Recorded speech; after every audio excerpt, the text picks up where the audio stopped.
बिस्मिल्लाहिर्रहमानिर्रहीम। अस्सलाम वालेकुम। मैं समी इब्राहिम हूँ, मेरे साथ हैं फ़खर रहमान और ज़ुल्करनैन और इमरान वसीम। आज दो तीन मौज़ूआत हैं। सुप्रीम कोर्ट ऑफ पाकिस्तान में बड़ी इम्पॉर्टेंट चीज़ें हुई हैं तो सिंबॉलिक, लेकिन थोड़ा सा अंदाज़ा होता है कि किस सिमत में जा रहे हैं। और बिलाखिर इस्लामाबाद हाई कोर्ट ने यह कह दिया कि इमरान खान साहब को आप लेके आएँ अडियाला जेल में, क्योंकि जो अंडर ट्रायल प्रिजनर्स हैं इस्लामाबाद हाई कोर्ट के, वो सारे के सारे अडियाला जेल में रहते हैं। अभी तक आज रोबकार वगैरह तो नहीं जारी हो सकी, लेकिन बहरहाल ये एक बड़ी कामयाबी है। व्हाट डज़ इट टेल, इस पर बात करेंगे। तो सबसे पहले Imran Waseem, supreme court of Pakistan में आज अंग्रेज़ी उर्दू की बड़ी बातें होती रही हैं और जज साहब ने वकील साहब से कहा कि आप एक ज़बान में बात करें। मुझे याद आ रहा था कि सुप्रीम कोर्ट का ये भी एक फ़ैसला था कि सारे के सारे जो फ़ैसले हैं वो उर्दू में लिखे जाएं, लेकिन हमने देखा कि वो जो लाइव टेलीकास्ट भी हुआ था, उसमें जजेस अंग्रेज़ी में बात कर रहे थे, वकला अंग्रेज़ी में बात कर रहे थे, जजमेंट आज भी अंग्रेज़ी में लिखी जाती है। और आज जब काजी फ़ायज़ ईसा साहब बात भी कर रहे थे तो वो मैं अदील सरफराज साहब का ट्वीट देख रहा था, नीचे उन्होंने लिखा हुआ था कि ये बातें करते हुए काजी साहब भी उर्दू और अंग्रेज़ी दोनों ज़बानों में बात कर रहे थे। हाँ, ये बात तो बिल्कुल ठीक है कि आज ये रिमार्क्स ज़रूर आए हैं। वकला को कहा गया कि या तो अपनी आप उर्दू अच्छी कर लें या फिर अपनी अंग्रेज़ी को बेहतर बना लें, ये ड्यूअल लैंग्वेज में आके आप हमें आर्गूमेंट ना दें। लेकिन बात यह है कि सुप्रीम कोर्ट का ये 2014 का फ़ैसला है उर्दू को प्रमोट करने के हवाले से, और सरकार के जो दफातर हैं वहाँ पे इसे अडॉप्ट करने के हवाले से, मेरे ख्याल से वकला को कहने से पहले ये फ़ैसला इम्प्लीमेंट अगर सुप्रीम कोर्ट की अपनी ब्रांचेस में हो, कि जो सुप्रीम कोर्ट की अपनी ख़तो किताबत है, जो सुप्रीम कोर्ट के अपने फ़ैसले हैं, वो भी अगर उर्दू में जारी होना शुरू हो जाए तो मेरे ख्याल से ये एक अच्छा आगाज़ होगा, बजाय इसके कि वकला को पहले कहा जाए कि वो अपनी अंग्रेज़ी को बेहतर करें। ये कोई अब सुप्रीम कोर्ट ऑफ पाकिस्तान के अहकामात बाइंडिंग है, सब ने उसको मानना है और ये फैसला है सुप्रीम कोर्ट का। तो जुल्करनैन, ये अब ये कोई सवाबदीद तो नहीं हो गई कि जी कर लें तो अच्छा है, नहीं करें तो अच्छा है। ये तो आप एक अपने जो अहकामात हैं उनको आप वायलेट कर रहे हैं। काजी साहब ने भी दोनों ज़बानों में हल्फ उठाया, सिर्फ उर्दू में तो नहीं रहे। समी साहब, ये मामला सिर्फ इस तक नहीं है कि वो बाइंडिंग है। मोहतरम जस्टिस काजी फ़ायज़ ईसा साहब सिग्नेटरी हैं उस फैसले के। जवाद ख्वाजा साहब ने वो तहरीर किया था और उस बेंच में खुद काजी फ़ायज़ ईसा साहब और जस्टिस दोस्त मोहम्मद ख़ान जो अब रिटायर हो चुके हैं वो इसके मेंबर थे। तो ये खुद जिस फैसले के सिग्नेटरी हैं उसके ऊपर तो कम अज़ कम अमल दरामद के हवाले से काम करें। कुछ काम काजी साहब ने अपनी हद तक ज़रूर किया था। बाज़ प्रेस रिलीज़ें हैं वो उर्दू के साथ वो इंग्लिश में भी जारी, इंग्लिश के साथ उर्दू में जारी करते रहे। कुछ फैसलों के भी उन्होंने तर्जुमे करके जारी किए, कुछ नोट्स हैं, कुछ खतो किताबत है वो भी उन्होंने उर्दू में करते रहे गाए बगाए। लेकिन मुकम्मल तौर पे कह लें कि उर्दू को राइज अभी तक नहीं किया, ना उस हवाले से कोई ठोस स्टेप इंटरनली सुप्रीम कोर्ट के अंदर उन्होंने अभी तक लिया है। अब वो चीफ जस्टिस बन चुके हैं तो अब उनके पास इख्तियार ज़्यादा आ गए, ऑल इन ऑल हो गए हैं। अब शायद वो कुछ इस हवाले से अहकामात भी जारी करें, लेकिन अभी इस वक्त तक कोई ऐसा हुक्म उनकी जानिब से इंतजामी सतह पर सुप्रीम कोर्ट के अंदर जारी नहीं किया गया कि जिसमें कम अज़ कम मुकम्मल उर्दू ना से ये ज़रूर कहा जाए कि जो भी नोटिफिकेशन सर्कुलर जारी करना है वो इंग्लिश के साथ उर्दू में भी किया जाए। अच्छा, नोटिस जो है ना वो ज़रूर जो है वो उर्दू में कर दिया है। पहले अंग्रेजी में होता था। अदालती नोटिस जो साइलिन के पास जाता है उनको वो उर्दू में ज़रूर मसला है। काफ़ी अर्से जितना सा भी हो जाए अमल दरामद को बेहतर ही है। माजी में तो अभी माजी करीब में हमने देखा है कि बिल्कुल किसी हुकूमत ने फैसलों पर अमल दरामद ही नहीं किया, इलेक्शंस के फैसलों पर अमल दरामद नहीं किया। 90 रोज़ के अंदर इलेक्शन होने हैं, सुप्रीम कोर्ट के अहकामात हैं, तो हम उर्दू ज़बान को रो रहे हैं यहाँ पर। तो वो तो इलेक्शन के हवाले से भी कोई बातचीत किसी तरह की नहीं हुई। फ़खर रहमान, आपसे सवाल ज़रा थोड़ा सा अब आ जाते हैं इस्लामाबाद हाई कोर्ट की तरफ। आज वहाँ पर तो फैसला आ गया कि इमरान खान साहब को अडियाला जेल में होना चाहिए, कटक जेल में ही नहीं होना चाहिए। और अभी तक यानी ऑर्डर रिटर्न तो नहीं आया, लेकिन ये इसको यू सी बिग डेवलपमेंट, कोई इसमें आपको थोड़ा सा कुछ आपको अखज़ करने में कामयाब हुए? बड़ी देर कर दी मेहमान आते आते, देखें मेहरबान आते आते। हाँ, आप ये देखें कि इमरान खान के हवाले से जो पहले ऑर्डर गया था तोशाखाना केस में, वो यही था कि उनको अडियाला जेल में मुंतकिल करना था, जब उनको 5 अगस्त को लाहौर से उनकी रिहाइशगाह से गिरफ़्तार किया गया था। लेकिन फिर वो अटक जेल पहुंचा दिए गए और उस वक़्त से ये बहस चली आ रही थी कि ऑर्डर्स तो जो अदालत से आए थे वो अडियाला जेल के थे। आज हाई कोर्ट ने इस मामले को दुरुस्त किया है, तो इस पर अमल दरामद जो है वो अभी तक तो हुआ नहीं है। और chief justice Islamabad high court जब कोई चीज़ ज़बानी ऑर्डर कर दें, यकीनी तौर पर एक रिटर्न फ़ैसला जो है वो सामने आ जाता है, लेकिन अभी तक वो फ़ैसला नहीं आया है।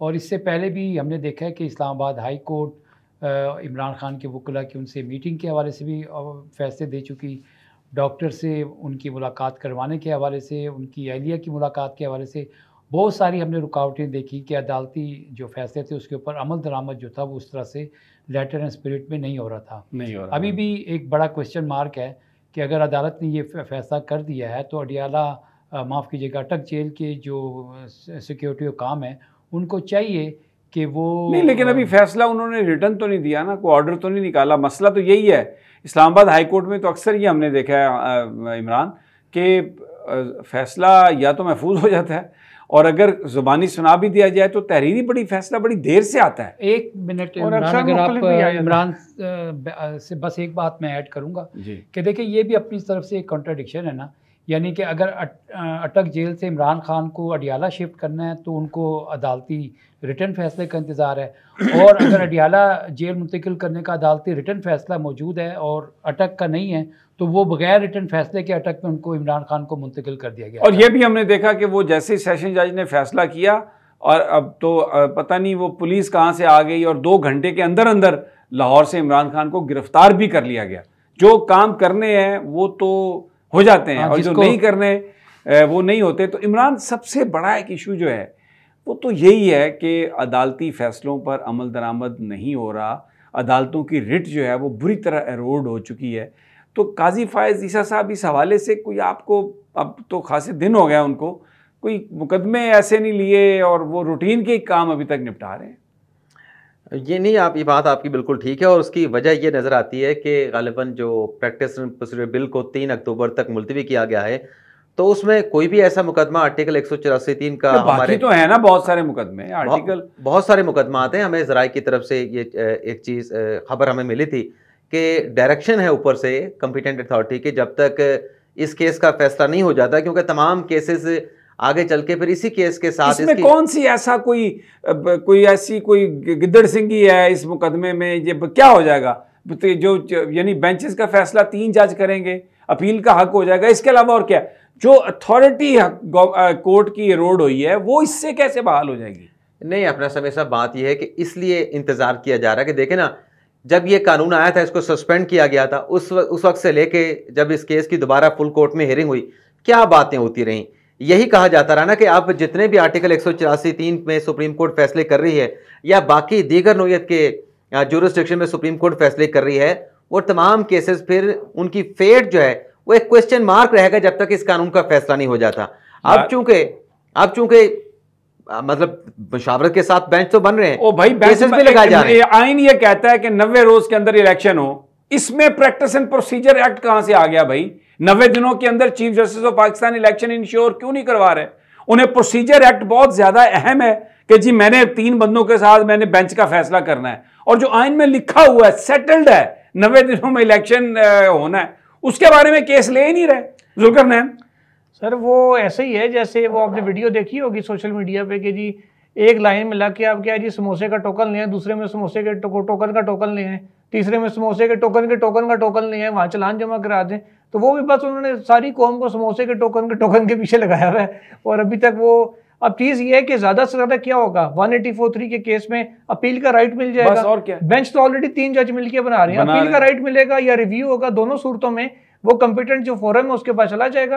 उसमें तब्दीली क्या आनी है? वो तो खुद काजी फाइसा साहब ने लास्ट हियरिंग पे जब सरदार तारिक साहब ने एक क्वेश्चन पूछा कि जो केस इस दौरान डिसाइड हो उनका क्या होगा, तो काजी साहब ने खुद कहा कि किसी को इससे फर्क नहीं पड़ना चाहिए कि केस किसने सुने थे, सुप्रीम कोर्ट ने सुने थे, सुप्रीम कोर्ट की बेंच था, मैं सुनूं, सरदार साहब सुने या कोई और बेंच सुने, इससे फर्क नहीं पड़ना चाहिए लिटिगेशन को, जो भी लिटिगेंट है उसको कि जी किसने मेरा केस सुना था।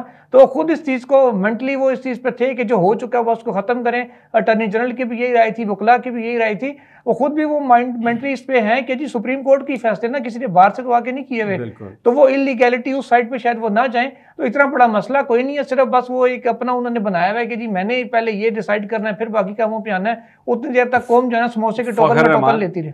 फ़खर रहमान, ये फिर आइन की जो प्रायोरिटीज़ हैं वो आइन के तहत तो नहीं बनाई गई।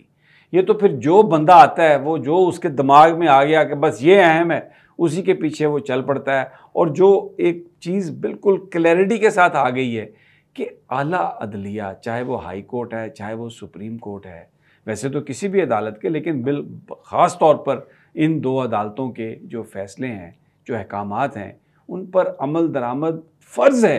तमाम इदारों ने आना है इन दी एड ऑफ सुप्रीम कोर्ट, लेकिन सुप्रीम कोर्ट खुद ही इस मामले में कोई दिलचस्पी नहीं दिखा रही। बिल्कुल आप सही कह रहे हैं। देखें, जब इस्लामाबाद हाई कोर्ट में या डिस्ट्रिक्ट कोर्ट में आपने देखा होगा कि 9 मई के बाद से लेकर बहुत सारे मामलात ऐसे हुए जिसमें जज साहब जो थे छुट्टी चले गए, जज साहब जो थे अवेलेबल नहीं थे। तो मैंने उस वक्त भी यही बात की थी कि जज छुट्टी जा सकते हैं लेकिन इंसाफ छुट्टी पे नहीं जा सकता। और सुप्रीम कोर्ट का ये काम है कि जहाँ कहीं भी इंसाफ की फराहमी में रुकावट आ रही है उसका वो नोटिस ले। और जब खुद चीफ जस्टिस और तमाम जजेस साहिबान ये कहते हैं कि उन्होंने आइन और कानून के मुताबिक चलना है, तो जिस तरह आप कह रहे हैं कि 90 दिन का इलेक्शन का मामला जो है वो तो साफ आइन की कमांड है, उसको अब इम्प्लीमेंट करवाने में आपको क्या मसला 3 महीने के लिए केपी और पंजाब की हुकूमतें आई। जी हाँ बिल्कुल। अब वो 6-6, 7-7, 8-8 महीने हो गए हैं। क्या चीफ जस्टिस साहब को ये नजर नहीं आ रहा? बिल्कुल नजर आ रहा है। सबसे बड़ी रिस्पॉन्सिबिलिटी इस आइन को इंटरप्रेट करना, इसको सही अंदाज में एग्जेक्टिव को बताना कि क्या गलत है क्या सही है, ये तो सुप्रीम कोर्ट का काम है। इस पे वो बात ही नहीं कर रहे। प्रोसीजर एंड प्रैक्टिस एक्ट का पहले फैसला होगा, फिर उसके बाद मैं चलूंगा। इमरान वसीम साहब, मुझे इस मंतक की समझ नहीं है। आप समी साहब, जाहिर सी बात है आप हमसे ज़्यादा सीनियर हैं, आपको ये मंतक समझ नहीं आएगी। ये जो आप 90 दिन के इलेक्शन करवाने की बात करें कि सुप्रीम कोर्ट के फैसलों पे अमल नहीं होता, इसकी जिम्मेदार सुप्रीम कोर्ट खुद है। इसकी सुप्रीम कोर्ट इसलिए जिम्मेदार है कि आप देखें कि जब क्या हो जाता कि अगर जब ये केस सुप्रीम कोर्ट में आया था, अपने जज साहबान से मुशावरत किए बगैर आपने 9 रुकनी बेंच बनाया, जज साहबान ने आपको रोका कि आप इस मामले का सो मोटो ना लें, लेकिन आपने सो मोटो ले लिया। फिर जज साहबान आपको कह रहे थे कि इसे हाई कोर्ट में फैसला होने दें, इसे केपी पेशावर हाई कोर्ट में फैसला होने दें, लाहौर हाई कोर्ट में फैसला होने दें। चंद दिनों की बात है, बल्कि दोनों को आप क्लॉक लगा दें, एक डेडलाइन दे दें हाई कोर्ट को भी, पेशावर हाई कोर्ट को भी, 15 दिन में, 7 दिन में, 10 दिन में आप डिसाइड कर दें। उसके बाद आप सुप्रीम कोर्ट में अपीलेट जुरिसडिक्शन में इस केस को सुन ले तो क्या हो जाता। लेकिन सुना गया, वो 9 रुकनी बेंच तहलील होता 5 रुकनी बेंच बन गया। और फिर उस पर जो झगड़ा क्रिएट हुआ कि 4 जज साहबान सुप्रीम कोर्ट के खुद अपने फैसलों में कह रहे हैं कि फैसला इलेक्शन करवाने का जो है वो 3 जजेस का, ये 4 जजेस का फैसला, 3 जजेस का नहीं है। तो जाहिर सी बात है कि सुप्रीम कोर्ट के फैसले का मजाक तो खुद सुप्रीम कोर्ट में बन गया। एक तरफ 3 जजेस थे, दूसरी तरफ 4 जजेस थे। 3 जजेस कहते थे हम अक्सरियत में हैं, 4 जजेस कहते थे हम अक्सरियत में हैं। तो फैसले पे अमल दरामद किसने करना था? लेकिन मैं एक सिर्फ बात करूंगा ये आप बिल्कुल जो फैक्ट्स है ना, आपने इमरान वसीम सही बयान नहीं किए। ये बेंच जो था ना, ये सब ने इख्तियार दिया चीफ जस्टिस साहब को कि आप बेंच बनाएं, तो उन्होंने 5 मेंबर बेंच बनाया, 7 मेंबर बेंच बना ही नहीं था। ये फैसला बार बार आ चुका। और दूसरी बात, सुप्रीम कोर्ट का बेंच 9 मेंबर हो, 5 मेंबर हो, जब वो एक फैसला कर देता है तो उसके बाद वो फैसला तमाम पर उसको अमल दरामद करना उसका ज़रूरी है। और अगर चीफ जस्टिस साहब खुद इस बहस में पढ़ के तो उन्होंने उस फैसले पर अमल दरामद अगर नहीं करने दिया तो जुल्करनैन समीर साहब, आपने कहा मैंने हकायक नहीं दुरुस्त बयान किया, तो इसमें फिर एक मेरा सवाल आपसे भी है। जी कि चले मैं आपकी बात को लेके चलूं कि नया बेंच बन गया था, वो जो 2 जजेस ने पहले फैसला दिया था जिसमें याहिया अफरीदी थे, अतर मिनल्ला साहब थे, उनके जुडिशियल ऑर्डर थे ना, उनको आप कहां पे लेके जाएंगे? नहीं, जिसमें उन्होंने कहा कि ये दरखास्तें हम डिसमिस करते हैं, इस सोमोटो को हम डिसमिस करते हैं इलेक्शन करवाने के हवाले से, उसको कहां पे रखेंगे, किस शेल्फ में रखेंगे? वो बात है, वो इख्तलाफी नोट है, वो इख्तलाफी नोट है, किसी फैसले के साथ तो जाके वो लगेगा ना। नहीं, इख्तलाफी नोट जो है वो मिनॉरिटी है ना, वो तो मिनॉरिटी है। Zulqarnain, I want you to please explain that. उन्होंने डिसमिस कर दी दरखास्तें और साथ ये लिख दिया कि दोबारा बेंच बनाया जाए, और दोबारा बेंच बनाने में हमें शामिल करें ना करें चीफ की मर्जी है। तो जब दोबारा बेंच बनाने का ऑर्डर दे दिया तो फिर वो पहले वाली चीज की वो वैल्यू नहीं खत्म हो गई। मुझे एक और भी बताएं, ये तो सिर्फ जी 90 रोज में इलेक्शन कराने, फिर बात का जी इसको अकेले में नहीं पढ़ सकते। वो जो इख्तियार दिया गया है वज़ीर आज़म को और वज़ीर आला को असम्बली तहलील करने का, वो उसके लिए तो कोई शर्त नहीं है कि उसने किससे मशवरा करना है, किससे नहीं करना, और वो चाहे असम्बली बनने के 10 दिन के बाद तोड़ दे, उसका आईनी इख्तियार है। तो फिर क्या इलेक्शन कमीशन ये आगे कहता रहेगा कि नहीं जी अभी तो ये नहीं है, अभी ये मसला है?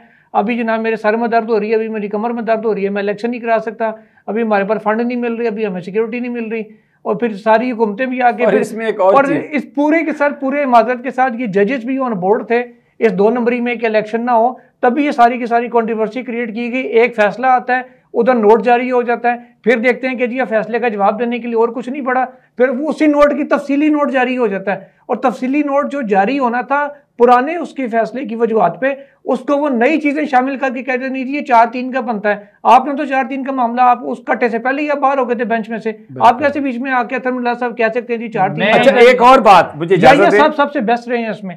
याहिया साहब ने अपना नोट लिखा, फिर तफसीली नोट भी जारी किया, उन्होंने किसी उसके बाद वाले जिक्र का 3, 4, 5, 6 लटरम पटरम किसी गिनती में गए ही नहीं।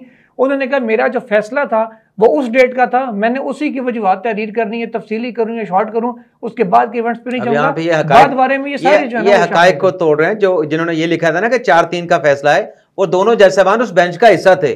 मंदूखेल साहब ने उस बेंच का हिस्सा थे। याहिया अफरीदी साहब को जो आपने सराहा, याहिया अफरीदी साहब ने इसलिए जिक्र नहीं किया था क्योंकि वो अगले बेंच का हिस्सा नहीं थे। अतरमुल्लाह भी अगले बेंच का नहीं थे, उन्होंने अब तफसीली अच्छा एक और बात है, मेरा एक और सवाल, मैं अदालत में मैंने सुना अतरमुल्लाह साहब तो ये पॉइंट भी उठा रहे थे कि ज़रा ये भी देखें कि जो चीफ मिनिस्टर साहब ने जो असेंबली डिज़ोल्व की है वो किसी और के मशवरे से तो नहीं की, यानी वो अगर इमरान खान से कंसल्टेशन के बाद असेंबली डिज़ोल्व की है तो अतरमुल्लाह साहब उस राइट को भी लेना चाहते थे। जजेस जो हैं वैसे वो कहते हैं कि हम नॉन इलेक्टेड लोग, हम कौन है ये करने वाले, लेकिन जो इलेक्टेड चीफ मिनिस्टर का राइट है उसको आइन ने दिया है, वो उस पर भी उस वक्त सवाल उठा रहे थे। फखर रहमान साहब जरा इस पर अब मैं चाहता हूँ आप थोड़ी सी जरा रहनुमाई फरमाएं। अच्छी याद दहानी करा दी कि जस्टिस अतरमुल्लाह साहब को उस वक्त तो ये पॉइंट सामने आया था उनके कि जनाब ये जो पंजाब की जो असेंबली या केपीकी की जो असेंबली टूटी है उसमें उन्होंने कोई मुशावरत तो नहीं की। तो आप मुझे बताएं यहाँ पे जो पीडीएम की हुकूमत थी जिसके ऊपर शहबाज शरीफ जो थे आए दिन कहते थे सबसे मुशावरत करके हमने फैसला करना है कौन सी तारीख को असेंबली जो है वो डिसॉल्व करनी है और 90 दिन का फ़ायदा उठाना है, कोई सवाल नहीं किया। ठीक है, तो मोहतरम अतरमुल्लाह साहब को अगर वो इस बात को भी नोट करते, इसको भी पॉइंट आउट करते, क्यों कि अभी 90 दिन के अंदर जो है इलेक्शन नहीं हो रहे हैं और बाकायदा से उस वक़्त 90 दिन में इलेक्शन जो थी वो एक साजिश थी असेंबलियाँ तोड़ना, और इस वक्त जो 90 दिन के इलेक्शन होने हैं इसमें बहुत सारी कबात आ रही हैं। देखें हल्का साजी और वो दूसरा जो डीलिमिटेशन का मामला है उसको पे भी अगर आप गौर से देखें तो वो लेस देन 90 डेज़ जो है ना वो सारा अमल मुकम्मल हो जाता है और आप इजीली ये सारा करा सकते हैं। लेकिन मसला कुछ और है, मसला ये है कि आवाम की राय इस वक्त किसी और तरफ है और जो जिनकी सारी सियासत ख़त्म हो गई है, जो अवाम में जाने के काबिल नहीं रही है, मशहद डबो दी है जिन्होंने, अब वो हिले बहाने तलाश कर रहे हैं कि हम नहीं तो इलेक्शन। एक सवाल आप लोगों से पूछूं? जी जी प्लीज़। दोनों सीनियर साहिबान से, इमरान रियाज की वापसी, शहरियार अफरीदी के जो बड़े भाई थे जो लापता थे उनकी भी वापसी हो गई है, और उधर कैदी नंबर 804 की अटक से अडियाला मुंतकिली, ये तीनों डॉट्स आपस में कनेक्ट होकर किसी चौथे डॉट की तरफ जा रहे हैं या तीनों इवेंट्स इत्तफाकी हैं, उनका आपस में कोई ताल्लुक नहीं बनता? फखर रहमान आप बयान फरमाइए, आप बड़ी ज़बरदस्त डॉट जो है ना वो पजल में फिट करते हैं। वैसे इसमें अभी खबर आई है बैठे बैठे, एक खबर है स्किप कर गए, अभी आई है कि जैसे सदात तारिक मसूद साहब ने जो नकवी साहब से मुतल्लिक जो कंप्लेंट्स है उस पर अपनी राय जो है वो जो चेयरमैन हैं अपने काउंसिल के उनको भिजवा दी है। और वो क्या राय? अब उन्हीं राय के बारे में अभी पता नहीं चल पाया कि पॉजिटिव है नेगेटिव है, लेकिन अब फैसला जो है इजलास बुलाने ना बुलाने का वो चेयरमैन जो सुप्रीम जुडिशल काउंसिल जस्टिस काजी फाइसा करेंगे, लेकिन राय उन्होंने अपनी दे दी है जो मई के महीने में उनको जिम्मेदारी सौंपी गई थी। आज उन्होंने उस पर बाकायदा तौर पर राय तहरीरी तौर पे चीफ जस्टिस को भिजवा दी। जैसे ही उमर अत्ताब बंदयाल साहब रिटायर हुए हैं और काजी फायज़ा साहब चीफ जस्टिस बने हैं तो उन्होंने वो राय जो है वो भेज दी है वापस बना के। जुल्करनैन आपका क्या ख्याल है? सर वो जो कहा जा रहा था लगता है वो होने जा रहा है, जिसका नकवी साहब को भी पता है। और वो उन्होंने कहा जी जब मेरी उनसे बात हुई थी कि आपका इस पे क्या होगा अगर ये इस तरीके से काम होता है और आपको कहा जाता है कि जी आप या रिज़ाइन कर दें या फिर आप डिसमिस होंगे, उन्होंने कहा जी मैन प्रपोजेस गॉड डिस्पोजेस, जो नसीब में होगा और लिखा जाएगा होगा वो कर लेंगे, जैसे भी होगा देखी जाएगी। मैं तो हर चीज़ के लिए मेंटली प्रिपेयर। लेकिन जिसमें जो जल्दी दिखाई जा रही है फिर तो यही मकसद है ना कि वो जो आपने 3 अक्टूबर तक के लिए ये प्रैक्टिस एंड प्रोसीजर का जो मामला फुल कोर्ट बना के आपने पेंडिंग में डाला हुआ था, आज अगर आप मुज़ाहिर नकवी साहब के हवाले से सुप्रीम जुडिशल काउंसिल में कोई हंगामी तौर पे फैसले करते हैं तो इसका मतलब है कि वहाँ या उन्हें इस बुनियाद पर काम से रोक देते हैं बेंच का फिर हिस्सा तो वो नहीं बनेंगे ना, तो आपका नंबर भी पूरा हो जाएगा। ये भी तो एक फिर Zulqarnain that can be also, मतलब वैसे इतनी जल्दी मुमकिन नहीं होगा क्योंकि उसका प्रोसीजर जरा डिफरेंट है। आपने शो कॉज नोटिस जारी करना है, फिर जवाब आना है, पहले तो इजलास बुलाने का फैसला होना है। हाँ, वो इजलास फैसला तो चले वो पहले से ज़ेन बनने का बना ही। लेकिन बहरहाल ये कुछ ऐसी चीज़ें हैं जिनके बारे में इतनी स्पेकुलेशन है, शकूक व शुबात हैं।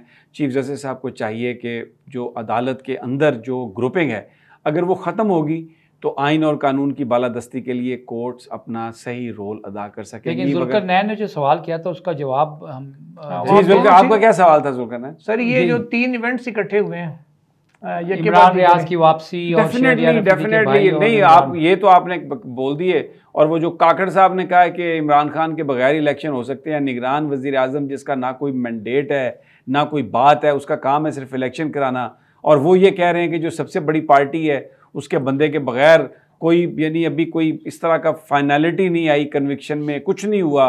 तो मुझे लगता है कि दोनों तरफ से काम हो रहा है। उन्होंने जिस तरह कराना उन्होंने उस तरह बता दिया, अब आपकी मर्जी कैसे ले। अच्छा, इंटरेस्टिंग बात यह है कि मोहम्मद अली दुरानी जो हैं वो जाकर मिलते हैं सदर पाकिस्तान को और फिर उसके हवाले से वो कुछ बयानात भी देते हैं, और जो सारी ओपोजिशन है वो इस मामले के ऊपर कोई लब कुशाई जो है वो नहीं कर रही है, क्योंकि मामला कुछ ऐसे ही लग रहा है कि इमरान खान को सियासी तौर पे आइसोलेट करके और इलेक्शन जो है वो करवाए जाएं। जिस तरह से सियासी तौर पर अगर आइसोलेशन कर सक रहे होते ना तो अब तक हो चुकी होती। ये पाकिस्तान की गलियां सड़कें हर जगह पे इमरान खान का नाम गूंज रहा है, और उसको माइनस करके अगर इलेक्शन करवाएंगे तो पूरा वेस्टर्न मीडिया ये कह रहा है कि उसकी कोई लेजिटिमेसी नहीं है, कोई उसको नहीं मानेगा, कोई उसकी क्रेडिबिलिटी नहीं है। Any last comment Imran Waseem? रहने दें sir, you don't want to say. और जुल्करनैन यू? अल्लाह मालिक है सर। अल्लाह मालिक। जी नाज़रीन इजाज़त दीजिए, इंशाल्लाह कल फिर आपको मुलाकात होगी आपसे 8 बजे इंशाल्लाह रात, एवरी नाइट आपको ये पैनल मिलेगा, उसमें नए और लोग भी होंगे, और जो इस वक्त सियासत हो रही है और जो अदालतों के अंदर हो रहा है बेलाग तबसरा, आप हमें अपने सवाल भी भेज सकते हैं, यकीनन हम उस पर भी जवाब देंगे आपको। अल्लाह निगहबान।